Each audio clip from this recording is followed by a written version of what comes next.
Et c'est là où je vous emmène à aller voir les choses. Derrière tous les défauts, derrière tous les malheurs, derrière tous les doutes, derrière toutes les blessures, il y a derrière une beauté. Et soit vous acceptez de voir cette beauté, soit sinon vous allez constamment vivre dans une forme de trahison, de douleur, de souffrance et autres. L'un va ensemble, ça va ensemble.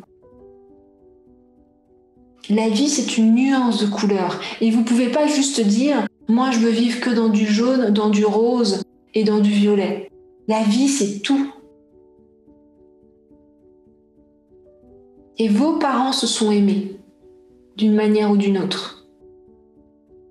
Et vos parents vous ont aimé d'une manière ou d'une autre. Peut-être pas la manière hollywoodienne, mais si vraiment ils vous aimaient pas, ils vous auraient foutu dans un congélateur. Et même ça, c'est une preuve d'amour. Parce que les femmes qui font ça, elles sont tellement en détresse qu'elles se disent « cet enfant va souffrir ».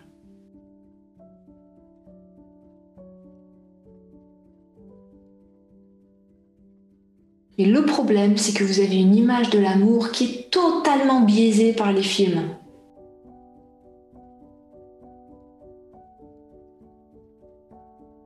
Donc pour toi et pour toutes les personnes qui sont ici, point numéro 1, c'est de retracer le parcours de vos parents, mais le regarder sous un autre angle.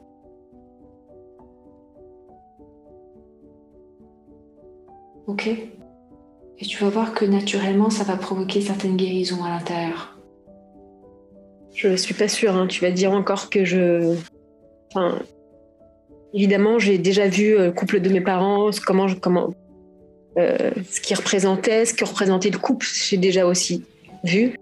Moi, mon père n'est plus là pour je peux te poser des questions, et ma mère est dans le déni total de son histoire avec lui, donc elle me dira pas la vérité, je le sais. Regarde, écoute bien ce que je t'ai dit tout à l'heure. J'ai écouté les interprétations de mes parents et n'ai pas pris ce qu'ils m'ont dit pour une vérité. Votre problème, c'est ça, c'est que vous passez votre temps à dire telle personne me dit la vérité, telle personne ment, Il n'y a pas de vérité ou de mensonge, il n'y a que des interprétations. J'ai entendu les interprétations de l'un et de l'autre, et surtout, j'ai regardé d'un point de vue psychologique les jeux psychologiques qui se sont passés entre eux, inconscients. Contrairement à vous, je n'entends pas ce que les gens me disent. J'entends leurs besoins. J'entends leur fragilité. Je cherche la source de pourquoi ils se sont comportés comme ça. Le pourquoi ils se sont comportés comme ça ne m'intéresse pas. C'est la source. Vous vous accrochez aux symptômes, aux comportements. Écoutez la source. Et je l'ai, moi, la source. C'est quoi ? Je le sais.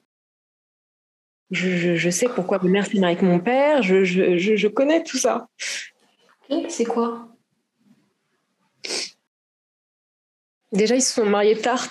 Eux, les deux, ils se sont mariés très tard, ce qui n'était pas du tout commun à leur époque.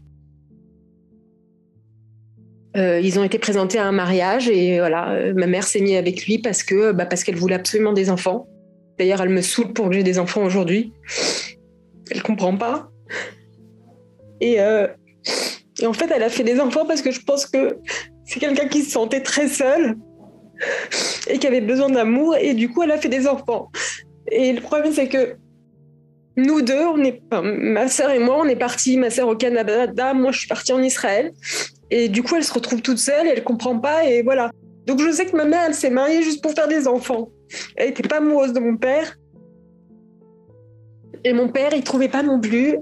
Et il s'est marié avec elle. Je pense que mon père aimait ma mère. Voilà. Et il s'est marié très tard aussi, à 31 ans. Donc en fait, l'histoire, je la connais. Est-ce que c'est la vraie histoire ? J'en sais rien parce que c'est pas eux qui m'ont raconté. Ils sont restés combien de temps ensemble, tes parents ? 25 ans. Ça s'est terminé comment ? Mon père est décédé. Il est décédé comment ? D'un cancer du poumon. Ok. Ta mère était à ses chevets? Oui. Elle se comportait comment à son chevet? Elle s'est comportée très bien parce que mon père s'était comporté déjà avec elle. Elle a eu 2 cancers avant lui. Et Ah, attends, t'es dans la tête. Elle se comportait comment? très bien. Très bien, c'est quoi? Elle était avec lui. Je veux dire, elle faisait les choses qu'une femme doit faire. Elle l'emmenait à l'hôpital. Voilà. Après, elle n'était pas plus affectueuse. Il y a des fois où c'était très dur parce que c'est très dur aussi d'être accompagné un malade. C'est pas facile. Donc du coup, il y a des fois où c'était pas agréable à voir. Mais elle s'est comportée comme une femme mariée, quoi. Je veux dire, elle fait quoi une femme mariée quand son mari décède? Quand son mari décède, Elle fait quoi une femme mariée quand son mari a un cancer? je comprends pas la question. Tu me dis, elle s'est comportée comme une femme mariée. C'est quoi pour toi le comportement d'une femme mariée quand son mari a un cancer? C'est l'accompagner à ses rendez-vous médicaux, lui faire à manger, l'aider dans ses déplacements, être à son chevet s'il est à l'hôpital, voilà. Ok. Comment réagit une femme mariée qui n'aime pas son mari lorsque celui-ci a un cancer, dans ta perception des choses? Elle s'occupe pas de lui. Okay. Non, mais en fait, ma mère, elle est tellement obsédée par le regard de l'autre que même si elle ne l'aimait pas, elle l'aurait quand même fait. Je le sais. Ma mère, elle est obsédée par l'image de l'autre et elle était obsédée par sa famille. À chaque fois, elle dit non, mais il faut bien que je nettoie la tombe, sinon sa sœur, elle va dire que j'ai mal nettoyé. Elle est obsédée par ça, par l'image de l'autre. Donc, pour moi, c'est pas une preuve qu'elle l'a aimé. Voilà. Ma mère, elle est enfermée dans qu'est-ce qu'on va dire de moi. Ok. Tant que tu restes là-dedans, donc du coup, l'amour, c'est quoi? J'en sais rien parce que je l'ai jamais vécu, donc je ne sais pas en fait. Donc dans ta perception à toi d'aujourd'hui, l'amour c'est quoi? L'amour, moi je le vois comme un partage avec quelqu'un, d'avoir les mêmes objectifs que quelqu'un, la même vision de la vie, d'être soutenu dans les obstacles de la vie, les épreuves, et d'être honnête l'un envers l'autre. Ok. Et dans tes parents, par rapport à cette liste-là, qu'est-ce que tes parents ne cochaient pas? Mes parents ne partageaient rien. Il n'y avait pas d'affection, pas de tendresse, pas de communication. Qu'est-ce que l'affection et la tendresse pour toi? Les attentions, le physique, les bisous, le tactile. Ok. Qu'est-ce que le fait de partager? Partager des activités en commun. Voilà. Ok. Je vais te dire un scoop parce qu'il est temps que tu smatches un peu certaines choses. L'affection et autres, on a tous une manière d'aimer qui est différente. Ça ne veut pas dire qu'on n'aime pas l'autre, ça veut juste dire qu'on a une manière de faire qui est différente. Et ça, tant que tu t'attaches à une certaine manière et tu dis que tout le reste, ce n'est pas de l'amour, en fait, tu ne toucheras jamais le véritable amour.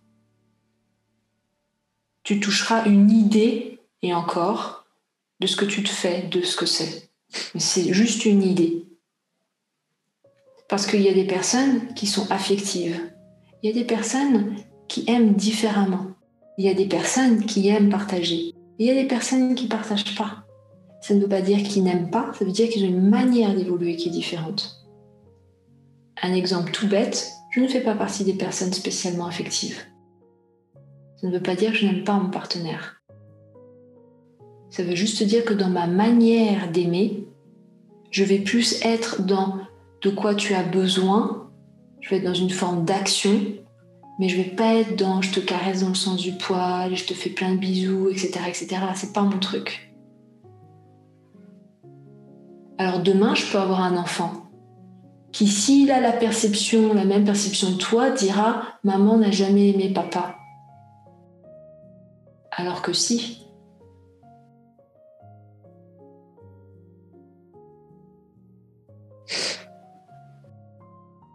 Deuxième exemple, le partage.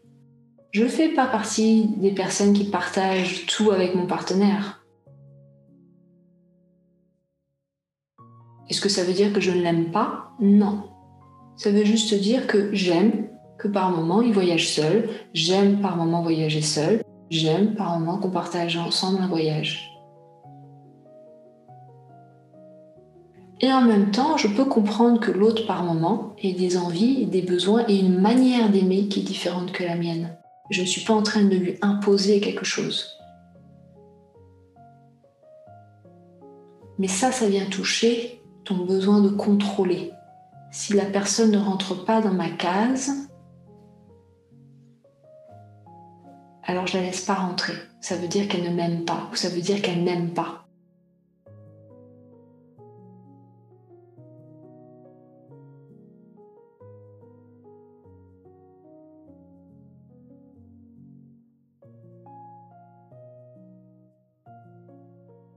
Ok.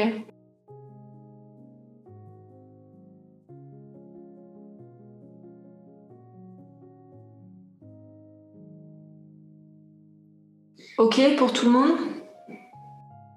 Vous avez une définition de l'amour, qui n'est qu'une définition, qui n'est qu'une interprétation. Et votre interprétation n'est pas la même que celle que les autres. Que vous le vouliez ou non, vos parents vous ont aimé. Et que vous le vouliez ou non, vos parents se sont aimés. Pas comme dans les films hollywoodiens, c'est certain. Et votre problème, c'est que vous croyez plus aux films hollywoodiens qu'en vos propres parents.